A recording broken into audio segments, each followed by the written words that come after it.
Drinking alcohol, is it on the increase? Naturally, conflicting opinions exist as to whether alcohol consumption is on the increase or not, depending on one's standpoint.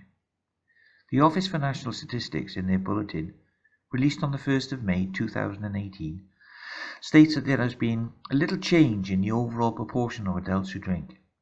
They add, results are likely to underestimate actual drinking levels. Social surveys consistently produce estimates of consumption that are lower than levels indicated by alcohol sales data. They further add, this is probably because people either knowingly or unknowingly underestimate their intake. A recent study, NHS Digital Mental Health and Wellbeing in England, Adult Psychiatric Morbidity Survey 2014, reports that nearly 23% of adults don't drink. 58% do so at the former low risk level, and nearly 20% drink harmfully.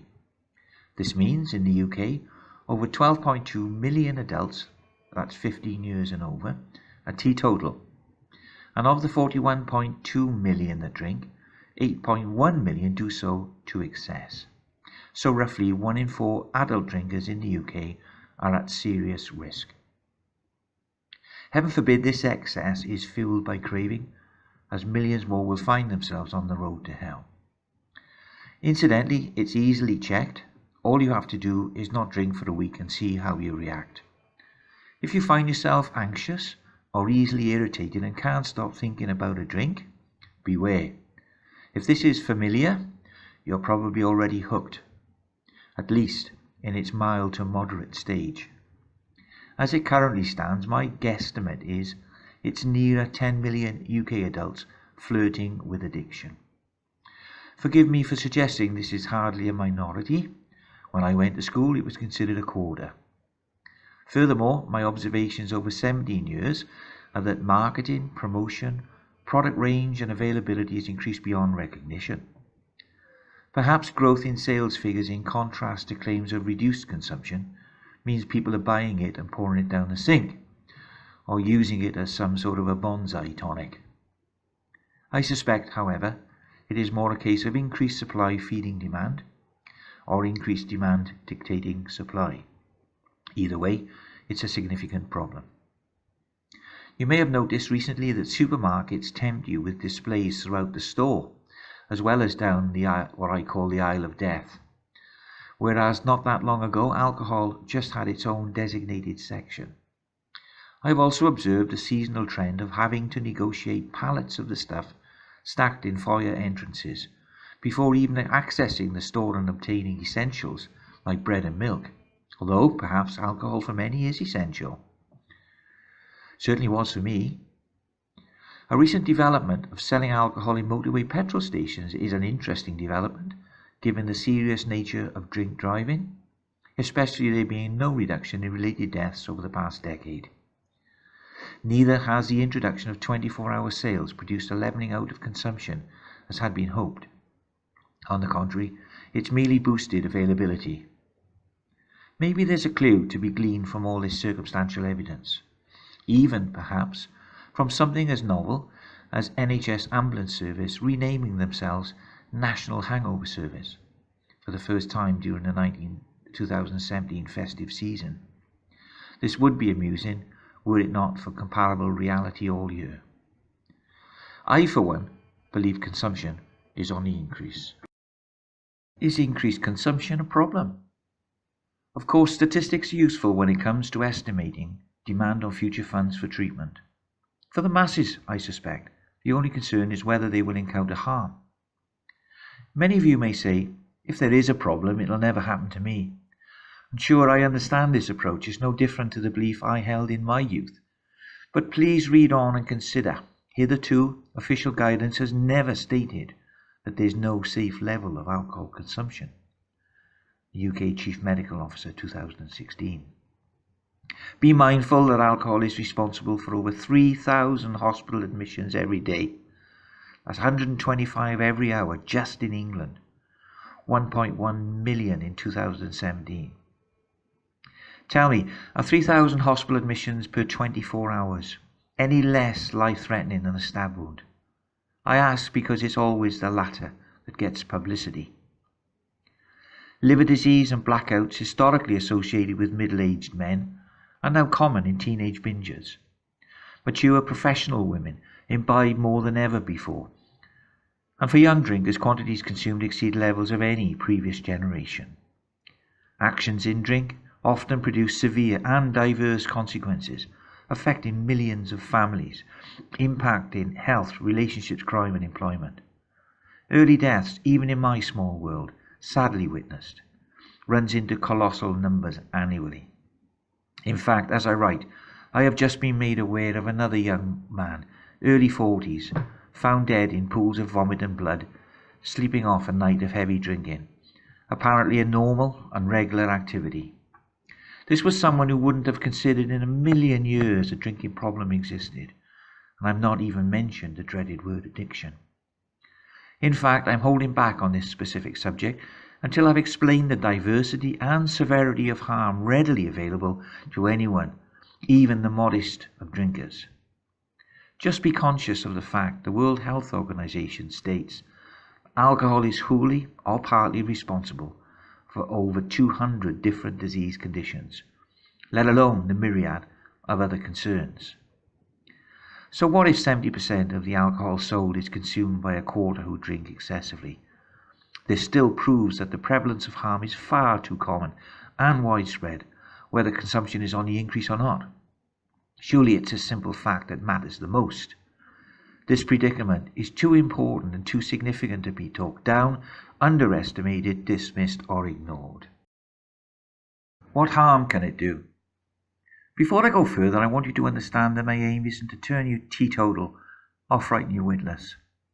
I merely wish to preempt further suffering, so please take your head out of the sand and pay attention.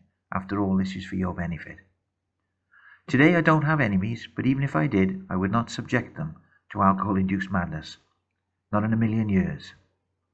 What I have learned should be public knowledge, but it isn't, because sadly I suspect some segment of the establishment would rather you remain ignorant, or at least convinced it's not that bad.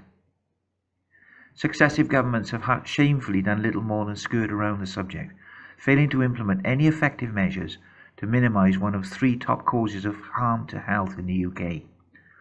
I suspect the top cause collectively. Public information messages using plasticine models and gender silhouettes are at best boring and at worst nothing more than a cure for insomnia. Contrast this to the billions spent annually on slick advertising, promotion and marketing, and I think my point is proved. Please note, I do not make this accusation lightly. Government bias towards business and tax revenue in preference to our health and well-being is evident regarding sugar content in foods, the national obesity crisis, labelling of genetically modified crops and food packaging. I'm sure you will be aware of Jamie Oliver's attempt to introduce healthy meal options into American schools. He was basically stopped in his tracks by powerful influences. I fear it's no different in the UK. As for alcohol, my belief is that everyone deserves to know what they are up against if they consume this drug. It is a drug, of course, and its accurate name is ethanol. The term alcohol refers to the family of chemical compounds containing hydroxyl ion, which simply means it reacts in set ways chemically. What we refer to as alcohol is actually ethanol, the second compound in the series. Okay, that's the chemistry out of the way. Essentially, it's the same drug in all alcoholic drinks, from wine to beer to spirits to liqueurs. They all contain ethanol in varying proportions, which incidentally just happens to be seriously poisonous to every organ system in the body. The World Health Organization classifies it as a grade 1 carcinogen, which is the most cancerous, pointing out that the excessive consumption is the leading cause of disability in the UK and Europe. Sorry for being the bearer of horrific news, but knowing this might just save your life. Where do I start? It is vital at the outset to understand what is meant by the term risk. Quite simply, risk is always a combination of the likelihood of something untoward happening together with its severity. This requires a balanced approach when contrasted with the perceived benefits of drinking. Informed choice is about weighing up both sides of the equation. Agree with me so far? I assume you do, unless you're determined to drink irrespective. Should that be you, then none of this will make any difference until you're ready to listen, which sadly for some will be never. I say this not as a criticism, as it is no different to my former attitude when I too was knee-deep in denial. So I wish you well and good health. Cheers. I digress, back to survival. In relation to alcohol, risk is influenced by many factors. 1. Personal characteristics, including genetics, gender, age, size, health, drinking tendencies, etc. And 2. Environmental, which are availability, cost, advertising, marketing, culture, subcultures, packaging, learned behaviour and peer pressure, etc. Having said that, nothing dictates a person's level of risk more than how much is consumed, over what period and how often. I call this quantity, duration and frequency. Remember, nobody forces it down our throats, which means minimizing risk is an individual activity. Motivation comes from assessing and weighing up after effects, circumstances and outcomes. Sounds obvious, but it's less common than you might think. Consider how many people are upfront with their doctor about how much they drink.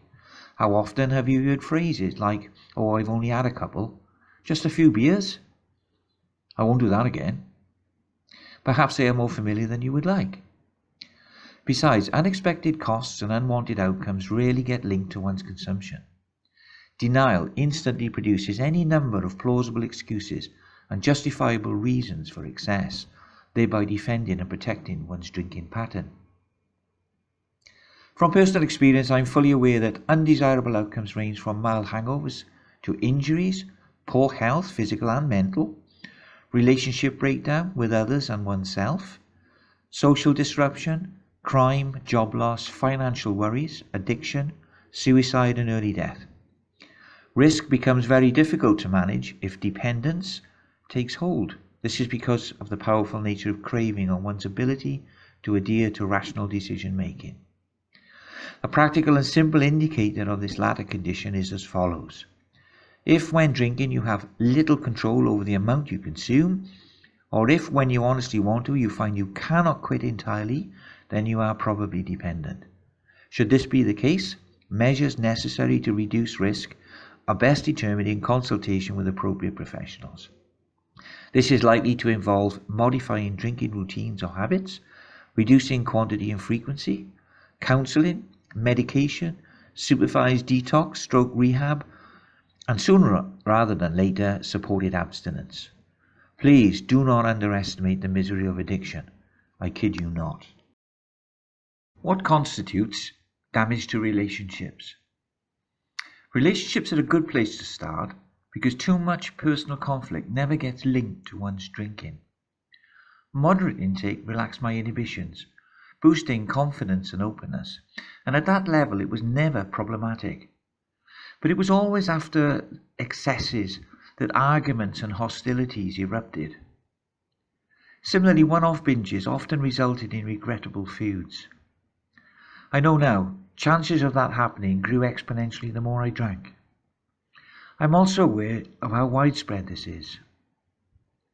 As a rule of thumb, it's fair to say the more one drinks, the more likely it is to encounter friction and disharmony with family, friends, neighbours, colleagues and others. This can take many forms, including general tension and distress, domestic violence, aggressive outbursts, poor parenting, in some instances child abuse, unsafe and regrettable sex. In terms of the wider community, situations develop into antisocial behaviour, crime, disorder and limited advancement. From a parental drinking perspective, the main concern is the effect on those most vulnerable. It just takes one adult to misuse alcohol for there to be a shift in family dynamics, affecting the supervision of children, chores, recreational activities and income. Up to 1.3 million children are reported to be affected in the UK annually. Recent statistics indicate 1 in 5 children live with a parent who drinks excessively. Excesses impair parental skills through mood swings, disgrace or embarrassment for the child. In extreme cases, it can result in removal into care. Surveys indicate between 30 to 60% of protection cases result from alcohol misuse.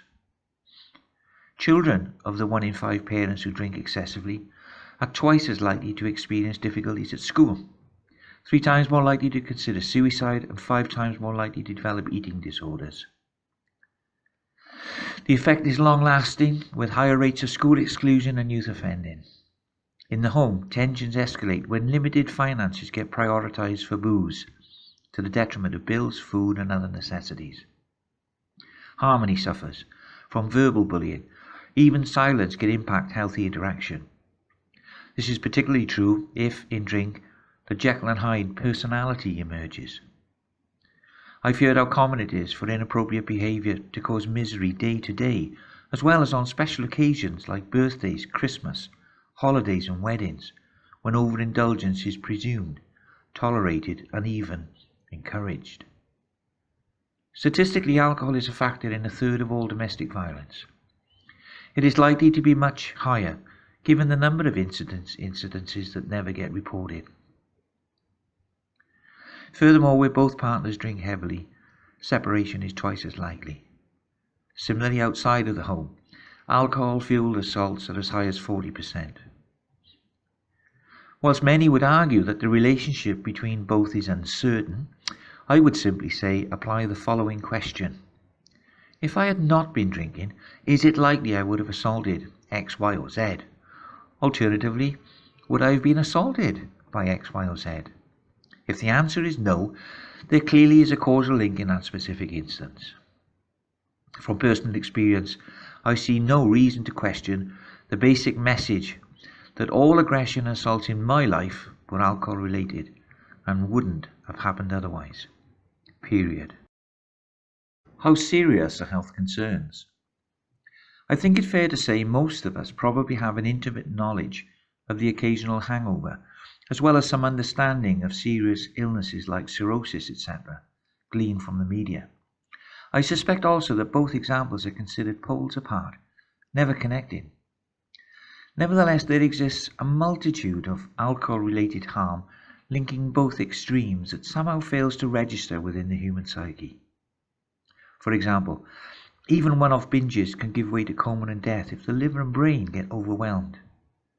This organ very effectively breaks down alcohol unless pushed beyond capacity. At such times, blood poisoning occurs, reducing the brain's control over breathing, heart rate and consciousness, which literally shuts down the body. Potentially this can occur with any episode of excess. It has been a causative factor for countless unexpected teenage deaths simply because of its insufficient understanding of risk. Perhaps the time has come to make that a thing of the past. Personally, I am more aware of deaths from choking on vomit during sleep. I am conscious of many, but specifically of a time when this happened to a young attractive hairdresser who just couldn't stop drinking. She left 2 children, a lucrative business and a father driven to despair. Out of sheer respect, I feel this example is tragic enough without the need to recall any more. Just as likely, however, is death sustained from injuries in crashes, fires, accidents, suicides and drowning. The latter accounts for up to 40,000 teenage deaths in the UK each year, the biggest single cause of adolescent demise.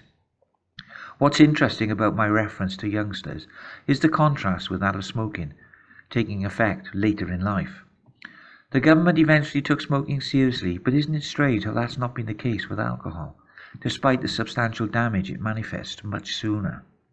Notwithstanding, there are of course many health problems that can occur in later years, so ultimately we can meet our demise at any time and through any number of ways when we remain blasé about alcohol. What physical problems can I suffer? Binge drinking can give rise to vomiting, nausea, thirst, headaches, shakes, diarrhea, anxiety, irritability, mood swings, blackouts, dependence, dementia, cancer and death. Alcohol poisoning can also occur when ethanol is consumed faster than the body can remove it. Symptoms include vomiting, confusion, blurred speech, loss of coordination and responsiveness, unconsciousness, and even coma, brain damage and death. Common conditions of chronic hazardous drinking include infertility, birth defects, delirium tremens, cirrhosis, hepatitis, pancreatitis, hypertension, nerve damage, and a range of cancers. In susceptible men, even drinking 4 to 6 units a day can result in a significant sperm count reduction. More frightening is the fact that women only need to drink 1 unit a day during the first 3 months of pregnancy to double their chances of spontaneous abortion. Regularly drinking at any level during pregnancy endangers the unborn child. Abnormalities range from underweight, growth limitations, and fetal alcohol syndrome, a range of abnormalities that remain for life. I cannot understand why any woman would complain about not drinking during pregnancy, given such risks. Is having a drink more important to a mother than protecting her unborn child? Many people protest at what they call the nanny state, dictating what they should and shouldn't do, limiting freedom. Ironically, it's alcohol that limits freedom. It's drinking that does the dictating. Cirrhosis and liver damage will affect anything between 20 to 30% of heavy drinkers. But what's not widely known is, of those 50% will go on to develop the less condition of liver cancer, which is terminal. Hepatitis and pancreatitis, both serious inflammations, are also common. Nearly 2/3 of drinkers will develop severe alcoholic hepatitis, and they will die in hospital. As for pancreatitis, it can occur with intakes as low as 2 units a day, but others may need to consume 25 units a day, and still others may not develop it at all. If susceptible, the longer the duration of drinking, the greater the risk. It causes acute abdominal pain and can be accompanied by circulatory collapse, which is fatal. In addition to the above cancers, long-term drinking is associated with cancer of the mouth, pharynx, larynx, and esophagus. Even in moderate amounts, it increases the risk of female breast cancer and bowel cancer. Lastly, alcohol can have profound effects on both the central and peripheral nervous system, causing tingling in fingers and toes, weakness of the nerves, and prolonged numbness. And of that I know only too well. Can alcohol affect my mental health? Long-term hazardous drinking can also produce vivid hallucinations, anxiety, fear, trembling, and mental confusion that collectively can be fatal. Mental health is gaining in profile, but as regards alcohol, it's still in the dark ages, despite its prevalence. Few realize the disturbing link between drinking and depression, anxiety, irritability, mood swings, even loss of confidence, motivation, and self-esteem. As a nervous system depressant, after its initial high, it dampens down neural activity responsible for feelings and emotions. Long-term drinkers face becoming victims of paranoia, fear, solitary or insular tendencies, and riddled with guilt for actions in drink. Blackouts or periods of memory loss for events while drinking exacerbate remorse when reality sinks in. I am haunted by countless episodes of sinking into the isolation of shame, emerging from binges lost in disbelief that yet again I lost control of how much I drank. Such episodes are now more common among social drinkers, even young people, than ever before. Suicide, God knows I came close many times, is irrefutably connected to binge drinking, as is dementia, again, even for the young. Records show over 1,000 alcohol-related suicides occur each year. That's approximately 20 per week. I know after reading all this, it's still hard to correlate the good with the bad. I'm sure health issues continue to defy reality in your mind, unless you know someone so affected. That being the case, I offer you my deepest sympathy. I have witnessed too many harrowing accounts, seen too many tears shed and hearts bleed, not to still taste the misery of it all. My wish is simply to do my best in alleviating some of the misery still plaguing humanity. Apologies then for highlighting a few more contradictions to this charade, referred to as having a good time. What are unexpected costs? 1. Time. It was the Welsh poet W. H. Davies who wrote, What is this life, if full of care? We have no time to stand and stare. No time to stand beneath the boughs and stare as long as sheep or cows. No time to see when woods we pass, where squirrels hide their nuts in grass. No time to see in broad daylight streams full of stars like skies at night. No time to turn at beauty's glance and watch her feet how they dance. No time to wait till her mouth can enrich that smile her eyes began. A poor life, this, if full of care, we have no time to stand and stare. The poem draws attention to the impact on our lives from living in the fast lane and how precious time is, unappreciated unless in short supply. Yet it seems we are more than happy to waste it or permit ourselves to be robbed of it where alcohol is concerned. For example, people rarely consider the hidden cost of unplanned time spent in A&E, hospitals, police stations, prisons, attending court, recovering from injuries and hangovers, or even being banned from driving. Severely harsh is the life sentence of shame and regret one has to endure if, heaven forbid, our actions cause serious injury or a fatality. Counting painful hours, nursing a blinding hangover before finishing work, even sacrificing sick leave or annual leave to recover, is a high price for having a good time. I personally lost endless weekends due to the justified bender, reward for a stressful week. Yet, before I knew it, it was Monday all over again, and another 5 days before Groundhog Day. So too may we unwittingly waste opportunities, even one's reputation, for that extra tipple. Opportunities. Criminal convictions impose severe restrictions on professional progress. I challenge human resource officers who claim not to discriminate. Discrimination is inevitable if confronted with 2 applicants, one of whom has a criminal record. The Rehabilitation of Offenders Act, with its disclosure requirements, ensures misdemeanours carried out in drink aren't forgotten in a hurry. Still, in all honesty, who can blame the establishment? Nobody else is responsible for our actions whilst under the influence. That said, it can seriously limit employment opportunities in competitive markets. Okay, I accept this isn't such a problem if you're self-employed, but if, like me, you have a career path, it's pretty much all-inclusive. On a lesser scale, going beyond the stupid line at functions creates its own negative images in the minds of colleagues. Compound this with dubious sickness records and hey presto, you have a less than satisfactory reputation that's bonded to you throughout your career. Who can predict with certainty what detrimental impact this may have on promotion and other opportunities? Not to mention ill feeling if colleagues are required to cover or compensate for one's all too frequent absenteeism.